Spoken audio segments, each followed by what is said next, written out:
Hello friends, मैं शिवशंकर सिंह आपका स्वागत करता हूं आपके अपने यूट्यूब चैनल गोल मेंटोर पे।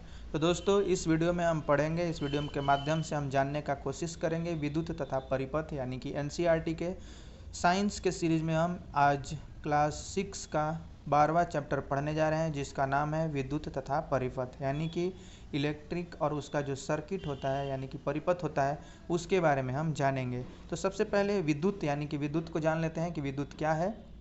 12वें चैप्टर का नाम है विद्युत तथा परिपथ। विद्युत को जान लेते हैं कि विद्युत है क्या। ठीक है।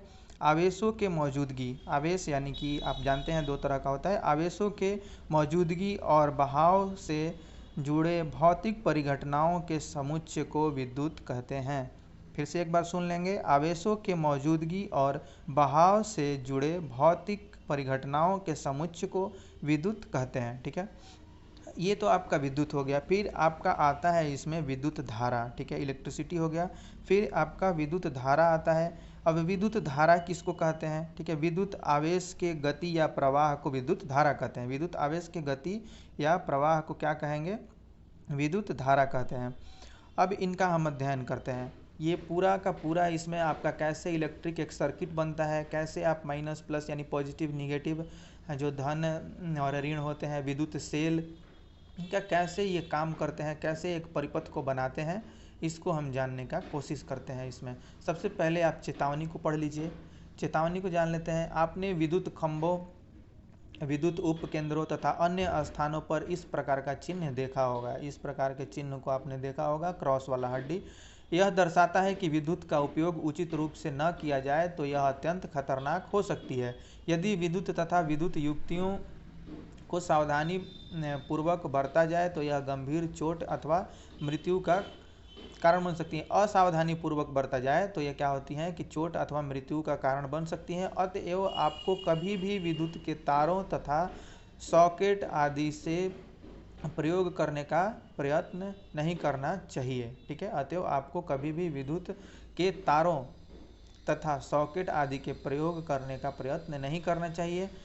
यह भी याद रखना चाहिए कि सुबहाव जनित्र यानी कि पोर्टेबल जनरेटर द्वारा उत्पन्न विद्युत भी इतनी ही खतरनाक होता है। ठीक है, जनरेटर द्वारा आपका जो विद्युत होता है वो भी इतना ही खतरनाक होता है। विद्युत संबंधित सभी क्रियाकलापों के लिए केवल साधारण बैटरी का ही प्रयोग करना चाहिए। आप अगर यह टेस्टिंग कर रहे हैं, विद्युत के बारे में समझ रहे हैं, इसके सर्किट को समझ रहे हैं, तो आप विद्युत सेल का ही अध्ययन करें, विद्युत सेल से ही इसका अध्ययन करें।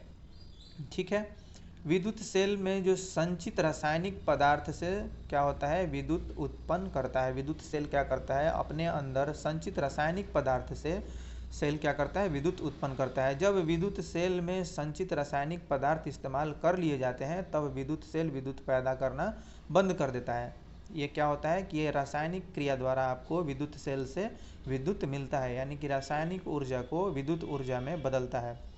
प्रकाश उत्सर्जित करने वाले पतले तार को बल्ब तंतु कहते हैं। ये फिलामेंट जो होता है आपका प्रकाश उत्सर्जित करता है, इसे क्या कहते हैं, बल्ब तंतु कहते हैं। बल्ब तंतु इसको बोला जाएगा। ठीक है।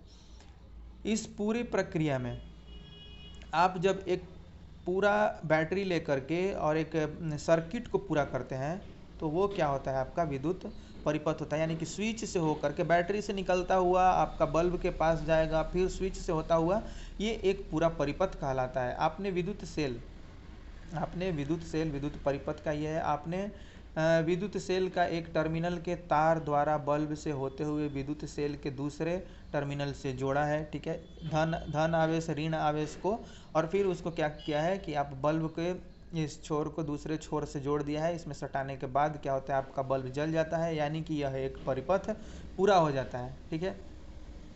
अब एक बात ध्यान देते हैं यहाँ, विद्युत परिपथ विद्युत सेल के दो टर्मिनलों के बीच विद्युत प्रवाह के संपूर्ण पथ को दर्शाता है। क्या मैंने आपको बताया था पहले ही, विद्युत परिपथ विद्युत सेल के दो टर्मिनल यानी कि जो जिनको आपने पॉजिटिव और निगेटिव में जोड़ा हुआ है, विद्युत प्रवाह के संपूर्ण पथ को दर्शाता है, पूरे पथ को दर्शाता है। ठीक है। केवल बल्ब केवल तभी दीप्त होता है जब विद्युत परिपथ में विद्युत धारा प्रवाहित होती है।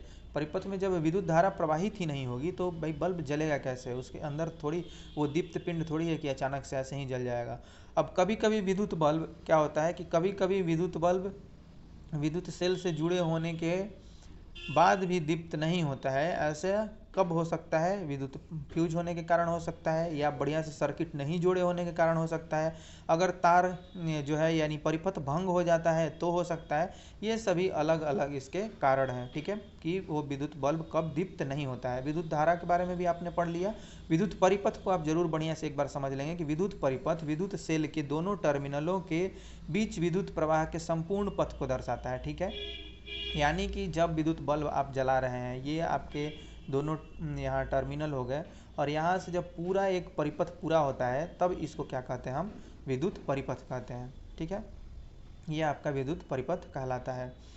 अब आगे देखते हैं कि स्विच, विद्युत स्विच क्या है? विद्युत स्विच भैया ऑन ऑफ करने वाली, यानी कि परिपथ को जारी रखने और परिपथ को तोड़ने के लिए क्या किया जाता है? परिपथ को कट करने के लिए क्या किया जाता है? स्विच का इस्तेमाल किया जाता है। अब आप देखेंगे कि स्विच को यहाँ कैसे ये दर्शाया हुआ है कि इसको अलग किया जाता है, स्विच सहित विद्युत परिपथ। इस तरीके से ये स्विच सहित विद्युत परिपथ है, और ये स्विच ऑन है, यानी कि जब आप सटा देते हैं तो स्विच ऑन हो जाता है। ये क्या है कि स्विच का एक ऐसे ही दर्शाया हुआ है, इसको स्विच माना गया है। बोर्ड आपका यहाँ से इसको परिपथ को भंग कर देता है तो ये बल्ब नहीं जलता है। फिर इसको अगर आप सटा देते हैं इसमें, तो यानी कि ये परिपथ फिर से शुरू हो जाता है और बल्ब जलने लगता है। तो स्विच ऑन और स्विच ऑफ करने के लिए विद्युत स्विच का इस्तेमाल किया जाता है, यानी कि परिपथ को भंग करने के लिए और परिपथ को जारी करने के लिए, परिपथ को शुरू करने के लिए और परिपथ को बंद करने के लिए विद्युत स्विच का इस्तेमाल किया जाता है। विद्युत चालक तथा विद्युत रोधक, ठीक है। विद्युत चालक क्या होता है और विद्युत रोधक क्या होता है, यानी कि आपका कंडक्टर क्या होता है और नॉन कंडक्टर क्या होता है, इसके बारे में हम पढ़ते हैं, ठीक है। कंडक्टर उसको कहते हैं जो अपने से यानी कि खुद से विद्युत को पास होने देता है, विद्युत को जाने देता है, उसको हम क्या बोलते हैं? कंडक्टर बोलते हैं, यानी कि चालक बोलते हैं। और इसका जो एल्युमिनियम, तांबा, लोहा इसका आपका उदाहरण है, जिससे होकर विद्युत धारा का सतत प्रवाह होता है, उसको हम कंडक्टर बोलते हैं। और जो अपने से प्रवाह को, विद्युत धारा को प्रवाहित नहीं होने देता है, उसको हम क्या कहते हैं? अचालक कहते हैं। चालक और अचालक हैं, यानी कि कंडक्टर और नॉन कंडक्टर है। लकड़ी, रबड़, अबरख ये सब क्या है? आपके अचालक यानी कि नॉन कंडक्टर्स के उदाहरण हैं, ठीक है। ये सभी क्या है? नॉन कंडक्टर के उदाहरण हैं। यहाँ पे लाइट को दिखाया गया है, टॉर्च कैसे बनता है, कैसे ये परावर्तक है, बल्ब है, इसमें बल्ब लगाया हुआ है। फिर ये एक परावर्तक जो चिकनी सतह से बनाई होती है, ये परावर्तक है, इससे प्रकाशित रिफ्लैक्ट होकर के प्रकाश आपके आंखों तक आता है, तेज यानी कि प्रकाश को कर देता है, प्रकाश के वेग इससे होकर के बढ़िया से निकल सकते हैं। फिर प्लास्टिक का आवरण है, ये इसलिए आवरण है, इसको प्लास्टिक का लगाया जाता है कि ये विद्युत जो सेल है इससे प्रक्रिया ना करे, प्रतिक्रिया करके गले नहीं। और फिर एक स्लाइड स्विच होता है इसमें, ठीक है, स्लाइड स्विच होता है, ये परिपथ को भंग करने के लिए और परिपथ को जारी रखने के लिए। यहाँ आप देख सकते हैं कि विद्युत सेल से प्लस से ये वायर जुड़ा हुआ है, तार जुड़ा हुआ है। अब ये यहाँ से स्विच ऑन ऑफ होता है, फिर यहाँ निगेटिव से जुड़ा हुआ है, पॉजिटिव और निगेटिव से, ये दोनों विद्युत सेल हैं जो कि सीरीज में जोड़े गए हैं, ठीक है। इस तरह से एक परिपथ को पूरा किया जाता है। परिपथ पूरा करने के लिए इनका इस्तेमाल होता है, और परिपथ को भंग करने के लिए स्विच वहाँ बीच में दिया रहता है, ताकि जो जब आपको ज़रूरत हो टॉर्च की तभी आप उसको ऑन करें, ठीक है। जो पदार्थ विद्युत धारा प्रवाह होने देते हैं, जो पदार्थ क्या करते हैं? विद्युत धारा प्रवाह होने देते हैं, विद्युत चालक हैं। और विद्युत रोधक अपने अंदर से विद्युत धारा को प्रवाहित नहीं होने देते हैं, ठीक है। चालक कंडक्टर, यानी कि अचालक जो है वो नॉन कंडक्टर है। चालक का जो उदाहरण है, विद्युत चालक का उदाहरण है, वो है आपका लोहा, एल्युमिनियम, तांबा, ये सब विद्युत चालक के उदाहरण है। विद्युत रोधक के उदाहरण है आपका लकड़ी, रबड़, अबरख, ये सब विद्युत रोधक के उदाहरण हैं। चेतावनी, आपका शरीर जो है विद्युत का बहुत अच्छा चालक है, आपका शरीर विद्युत का बहुत अच्छा चालक है, अतः विद्युत उपकरणों का उपयोग करते समय सावधानी बरतिए। इससे हो करके आप यानी कि डायरेक्ट विद्युत वायर को यानी कि जो कवर्ड वायर नहीं है उसको आप डायरेक्ट टच कर लेते हैं तो आपसे हो करके विद्युत आवेश प्रवाहित होने लगेगा और आपको करंट लगता है, बहुत जोर का झटका लगता है। ठीक है, तो आप इसको छूने से बचेंगे। ये सभी सावधानियाँ हैं यहाँ जो दी हुई हैं। चलिए एक बार देख लेते हैं पूरा का पूरा हमने सारांश क्या क्या पढ़ा इसमें, उस सारांश का अध्ययन क्या क्या किन किन को अध्ययन किया उसको देख लेते हैं और फिर इस चैप्टर को ख़त्म करें। ठीक है, अब है विद्युत सेल। विद्युत सेल क्या है? विद्युत सेल विद्युत का एक स्रोत होता है। फिर विद्युत सेल में दो टर्मिनल होते हैं, पॉजिटिव टर्मिनल और निगेटिव टर्मिनल, यानी कि धन टर्मिनल और ऋण टर्मिनल। विद्युत बल्ब में एक फिलामेंट होता है जो इसके टर्मिनलों से जुड़ा होता है। फिर विद्युत धारा प्रवाहित होने पर विद्युत बल्ब दीप्त होते हैं। विद्युत धारा प्रवाहित होगी तभी विद्युत बल्ब दीप्त होंगे, ये भी सही है। फिर बंद परिपथ में विद्युत धारा विद्युत सेल के एक टर्मिनल से दूसरे टर्मिनल तक प्रवाहित होती है। स्विच एक सरल युक्ति है जो विद्युत धारा के प्रवाह को रोकने या प्रारंभ करने के लिए परिपथ को तोड़ता अथवा पूरा करता है। ठीक है, ये भी आपने देख लिया है। फिर जिन पदार्थों से होकर विद्युत धारा प्रवाहित हो सकती है वे विद्युत चालक कहते हैं, वे विद्युत चालक कहलाते हैं जिनसे होकर। जिन पदार्थों से होकर विद्युत धारा प्रवाहित नहीं होती है वे क्या कहलाते हैं? विद्युत रोधक कहलाते हैं, यानी कि नॉन कंडक्टर्स कहलाते हैं। ठीक है, तो आप मेरे साथ इस वीडियो में अंत तक बने रहे। आपका बहुत बहुत आभार। जय हिंद।